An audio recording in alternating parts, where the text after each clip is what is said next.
SIR শুনানি নিয়ে উত্তেজনা ভাতারে টায়ার জ্বালিয়ে পথ অবরোধ, গ্রামবাসীদের শুনানির নামে হয়রানির অভিযোগে বিক্ষোভ বর্ধমান ফুটিসাঁকো বাদশাহী রোড অবরোধ করে বিক্ষোভ দেখানো হয়। ছবি দেখাচ্ছে এই মুহূর্তে চন্দন সেনগুপ্ত আমাদের সঙ্গে টেলিফোনে রয়েছেন, প্রতিনিধি আরো বিস্তারিত জানাবেন।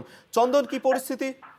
দেখো, পরিস্থিতি এখন অনেকটাই শান্ত হয়েছে। সকাল 7টা থেকে অবরোধ শুরু হয়, 11:30টা পর্যন্ত অবরোধ চলে এবং টায়ার জ্বালিয়ে বিক্ষোভ প্রদর্শন করে আন্দোলনকারীরা। অর্থাৎ তারা বলতে চাইছেন যে আমরা শুনানিতে বারবার এইভাবে হয়রানির শিকার হতে পারবো না, আমরা শুনানিতে যাব না।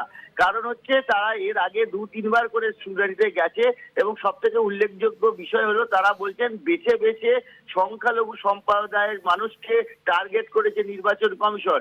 একের পর এক তারা ফতোয়া জারি করছে এবং তাদেরকে ডেকে পাঠাচ্ছে, এবং শুধু ডেকে পাঠানো নয়, সকাল থেকে রাত হয়ে গেলেও তাদেরকে শুনানির লাইনে দাঁড়িয়ে থাকতে হয়।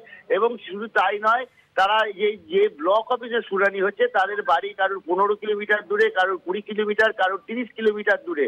এমতো অবস্থায় রাত অবধি দাঁড়িয়ে তারা কোনো যানবাহন পাচ্ছে না, কিভাবে বাড়ি ফিরবে।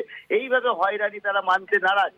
তারই দাবিতে কিন্তু আজকে এই হলদিয়া পূর্ব রাজ্য সড়ক, যেটা ফুটিশিয়াই বাদশাহী রোড যে রাস্তাটা, সেই রাস্তার মোড়ে কিন্তু চারমাথা মোড়ে তারা আজকে অবরোধ করে এবং টায়ার জ্বালিয়ে বিক্ষোভ প্রদর্শন করে। এরপর মঙ্গলকোট থানার ভাতার থানার পুলিশ আসে ঘটনাস্থলে এবং ঘটনাস্থলে ভাতার থানার পুলিশ এসে বোঝায় এবং বোঝানোর পর কিন্তু 11:30 নাগাদ এই অবরোধ উঠে যায়। কিন্তু অবরোধ উঠে গেলেও তারা কিন্তু হুঁশিয়ারি দিয়ে যায়, পরবর্তীকালে কিন্তু তারা আবার অবরোধে আন্দোলনে সামিল হবেন, এমনটাই জানাচ্ছেন গ্রামবাসীরা। আপাতত ধন্যবাদ চন্দন তোমাকে। চন্দন সেনগুপ্ত আমাদের সঙ্গে টেলিফোনে ছিলেন প্রতিনিধি।